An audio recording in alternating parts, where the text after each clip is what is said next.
हर हर महादेव। ओम नमः शिवाय। श्री शिवपुराण महात्म्य विद्वेश्वर संगीता अध्याय 18 भाग 2।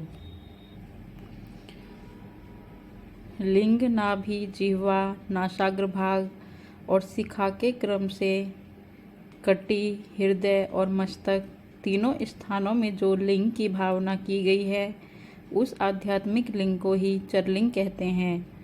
पर्वत को पौरुष लिंग बताया गया है और भूतल को विद्वान पुरुष प्राकृत लिंग मानते हैं। वृक्ष आदि को पौरुष लिंग जानना चाहिए और गुल्म आदि को प्राकृत लिंग, साठी नामक धान्य को प्राकृत लिंग समझना चाहिए और शाली, अघनी एवं गेहूं को पौरुष लिंग, अणिमा आदि आठों सिद्धियों को देने वाला जो ऐश्वर्य है उसे पौरुष ऐश्वर्य जानना चाहिए। सुंदर स्त्री तथा धन आदि विषयों को आस्तिक पुरुष प्राकृत ऐश्वर्य कहते हैं। चरलिंगों में सबसे प्रथम रसलिंग का वर्णन किया गया है। रसलिंग ब्राह्मणों को उनकी सारी अभीष्ट वस्तुओं को देने वाला है। शुभ कारक बाणलिंग क्षत्रियों को महान राज की प्राप्ति कराने वाला है। सुवर्णलिंग वैश्यों को महाधनपति का पद प्रदान करने वाला है तथा सुंदर शिवलिंग शूद्रों को महाशुद्धि देने वाला है। स्फटिकमय लिंग तथा बाणलिंग सब लोगों को उनकी समस्त कामनाएं प्रदान करते हैं। अपना न हो तो दूसरे का स्फटिक या बाणलिंग भी पूजा के लिए निषिद्ध नहीं है। स्त्रियों विशेषतः सधवाओं के लिए पार्थिव लिंग की पूजा का विधान है। प्रवृत्ति मार्ग में स्थित विधवाओं के लिए स्फटिक लिंग की पूजा बताई गई है, परंतु विरक्त विधवाओं के लिए रसलिंग की पूजा को ही श्रेष्ठ कहा गया है। उत्तम व्रत का पालन करने वाले महर्षियों बचपन में, जवानी में और बुढ़ापे में भी शुद्ध स्फटिक में शिवलिंग का पूजन स्त्रियों को समस्त भोग प्रदान करने वाला है। ग्रहासक्त स्त्रियों के लिए पीठ पूजा भूतल पर संपूर्ण अभिष्ट को देने वाली है। प्रवृत्ति मार्ग में चलने वाला पुरुष सुपात्र गुरु के सहयोग से ही समस्त पूजा कर्म संपन्न करे। इष्ट देव का अभिषेक करने के पश्चात अगहनी के चावल से बने हुए खीर आदि पकवानों द्वारा नैवेद्य अर्पण करें। पूजा के अंत में शिवलिंग को संपुट में पधराकर घर के भीतर पृथक रख दें। जो निवृत्ति मार्गी पुरुष हैं उनके लिए हाथ पर ही शिवलिंग पूजा का विधान है। उन्हें भिक्षा आदि से प्राप्त हुए अपने भोजन को ही नैवेद्य रूप में निवेदित करना चाहिए। निवृत्त पुरुषों के लिए सूक्ष्म लिंग ही श्रेष्ठ बताया गया है। वे विभूति के द्वारा पूजन करें और विभूति को ही नैवेद्य रूप से निवेदित भी करें। पूजा करके उस लिंग को सदा अपने मस्तक पर धारण करें। विभूति 3 प्रकार की बताई गई हैं: लोकाग्नि जनित, वेदाग्नि जनित और शिवाग्नि जनित। लोकाग्नि जनित या लौकिक भस्म को द्रव्यों की शुद्धि के लिए लाकर रखें।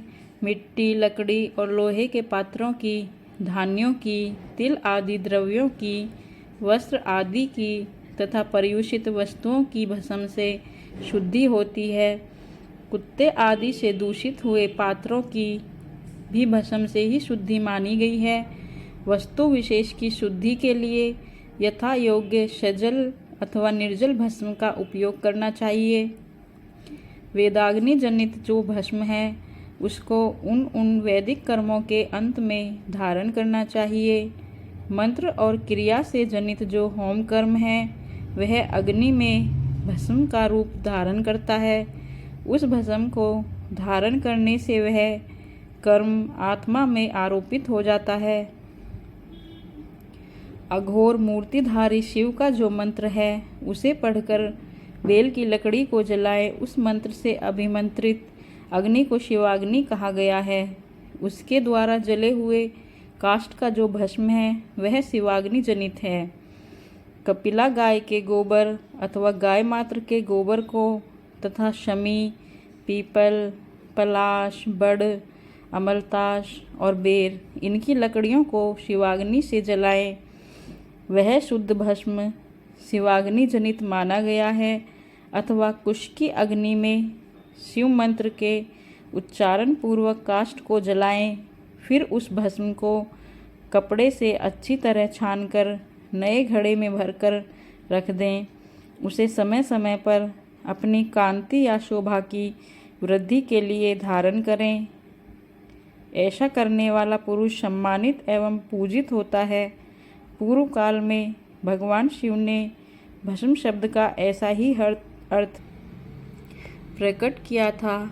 जैसे राजा अपने राज्य में सारभूत कर को ग्रहण करता है, जैसे मनुष्य शस्य आदि को जलाकर रांधकर उसका सार ग्रहण करते हैं, तथा जैसे जठरानल नाना प्रकार के भक्ष्य, भोज्य आदि पदार्थों को भारी मात्रा में ग्रहण करके जलाकर सारतर वस्तु ग्रहण करता और उस सारतर वस्तु से स्वदेह का पोषण करता है, उसी प्रकार प्रपंच करता परमेश्वर शिव ने भी अपने में आधेय रूप से विद्यमान प्रपंच को जलाकर भस्म रूप से उसके सार तत्व को ग्रहण किया है। प्रपंच को दग्ध करके शिव ने उसके भस्म को अपने शरीर में लगाया है।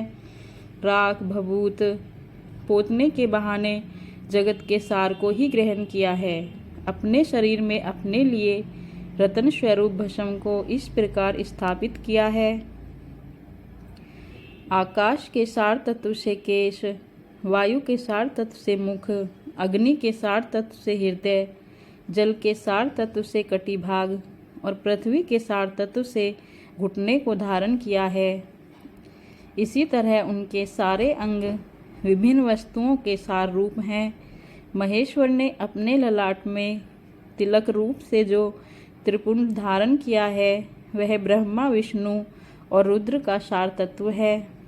वे इन सब वस्तुओं को जगत के अभ्युदय मानते हैं। इन भगवान शिव ने ही प्रपंच के सार सर्वस्व को अपने वश में किया है, अतः इन्हें अपने वश में करने वाला दूसरा कोई नहीं है। जैसे समस्त मृगों का हिंसक मृग सिंह कहलाता है और उसकी हिंसा करने वाला दूसरा कोई मृग नहीं है, अतएव उसे सिंह कहा गया है। शेकार का अर्थ है नित्य सुख एवं आनंद। ईकार का अर्थ है पुरुष और वकार का अर्थ है अमृत स्वरूपा शक्ति। इन सब का सम्मिलित रूप ही शिव है, शिव कहलाता है। अतः इस रूप में भगवान शिव को अपना आत्मा मानकर उनकी पूजा करनी चाहिए। अतः पहले अपने अंगों में भस्म लें, फिर ललाट में उत्तम त्रिपुंड धारण करें। पूजा काल में सजल भस्म का उपयोग होता है और द्रव्य शुद्धि के लिए निर्जल भस्म का। गुणातीत परम शिव राजस आदि शैविकार गुणों का अवरोध करते हैं, दूर हटाते हैं। इसलिए वे सबके गुरु रूप का आश्रय लेकर स्थित हैं। गुरु विश्वासी शिष्यों के तीनों गुणों को पहले दूर करके फिर उन्हें शिव तत्व का बोध कराते हैं, इसलिए गुरु कहलाते हैं। गुरु की पूजा परमात्मा शिव की ही पूजा है। गुरु के उपयोग से बचा हुआ सारा पदार्थ आत्मशुद्धि करने वाला होता है। गुरु की आज्ञा के बिना उपयोग में लाया हुआ सब कुछ वैसा ही है जैसे चोर चोरी करके लाई हुई वस्तु का उपयोग करता है। गुरु से भी विशेष ज्ञानवान पुरुष मिल जाए तो उसे भी यत्नपूर्वक गुरु बना लेना चाहिए। अज्ञान रूपी बंधन से छूटना ही जीव मात्र के लिए साध्य पुरुषार्थ है। अतः जो विशेष ज्ञानवान है वही जीव को उस बंधन से छुड़ा सकता है। जन्म और मरण रूप द्वंद्व को भगवान शिव की माया ने ही अर्पित किया है। जो इन दोनों को शिव की माया को ही अर्पित कर देता है वह फिर शरीर के बंधन में नहीं पड़ता। जब तक शरीर रहता है तब तक तो क्रिया के ही अधीन है, वह जीवबद्ध कहलाता है। स्थूल, सूक्ष्म और कारण तीनों शरीरों को वश में कर लेने पर जीव का मोक्ष हो जाता है। ऐसा ज्ञानी पुरुषों का कथन है। माया चक्र के निर्माता भगवान शिव ही परम कारण हैं। वे अपनी माया के दिए हुए द्वंद्व का स्वयं ही परिमार्जन करते हैं। अतः शिव के द्वारा कल्पित हुआ द्वंद्व उन्हीं को समर्पित कर देना चाहिए। जो शिव की पूजा में तत्पर हो वह मौन रहे, सत्य आदि गुणों से संयुक्त हो तथा क्रिया, जप, तप, ज्ञान और ध्यान में से एक एक का अनुष्ठान करता रहे। ऐश्वर्य, दिव्य शरीर की प्राप्ति, ज्ञान का उदय, अज्ञान का निवारण और भगवान शिव के सामीप्य का लाभ, ये क्रमशः क्रिया आदि के फल हैं।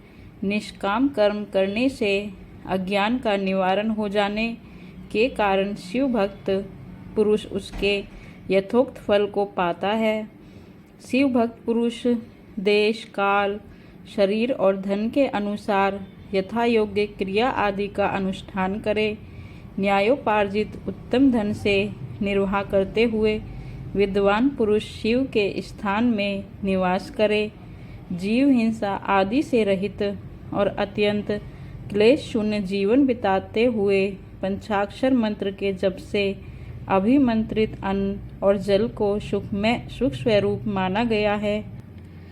अथवा कहते हैं कि दरिद्र पुरुष के लिए भिक्षा से प्राप्त हुआ अन्न ज्ञान देने वाला होता है। शिव भक्त को भिक्षान प्राप्त हो तो वह शिव भक्ति को बढ़ाता है। शिव योगी पुरुष भिक्षान को शंभु सत्र कहते हैं।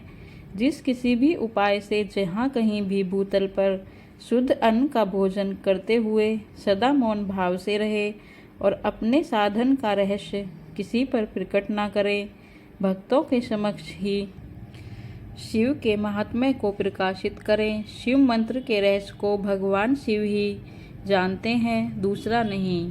श्री शिव पुराण महात्म्य विद्वेश्वर संहिता अध्याय 18 भाग 2 समाप्त।